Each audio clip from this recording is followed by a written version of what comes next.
Hi everyone, কেমন আছো সবাই? আজকে আমি দেশি চিকেনের রেসিপি তোমাদের কাছে শেয়ার করব। তার জন্যে প্রথমে কড়াইতে তেল দিয়ে আলুগুলিকে ভেজে তুলে নিলাম। এরপরে ওই তেলের মধ্যে ফোড়ন দিয়ে দেবো জিরে, শুকনো লঙ্কা, গরম মশলা এবং তেজপাতা। তারপরে কিছুটা পেঁয়াজ কুচি এর মধ্যে অ্যাড করে দিলাম। এরপরে আমি এখানে দিয়ে দেবো টমেটো কুচি।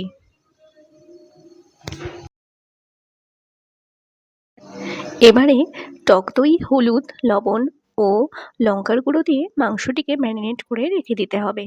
কড়াইয়ের মধ্যে এবারে আমি দিয়ে দেব আদা, রসুন এবং কাঁচা লঙ্কার একটি পেস্ট।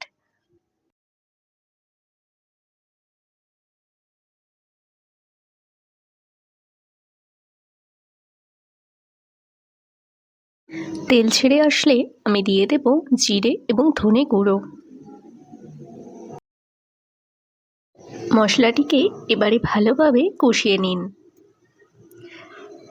তারপরে মাংসগুলিকে কড়াইতে একে একে ছেড়ে দেব।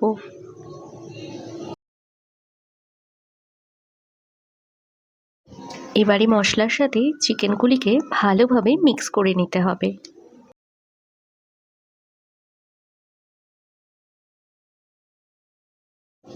যেহেতু এটি দেশি চিকেন, সেই জন্য এটি রান্না করতে অনেকটা সময় লাগবে, প্রায় 1 থেকে 1.5 ঘন্টা।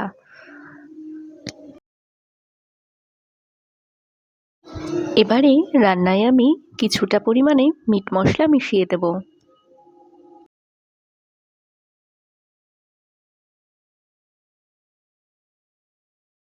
এবারে আমি দিয়ে দেব সেই ভেজে রাখা আলুগুলি।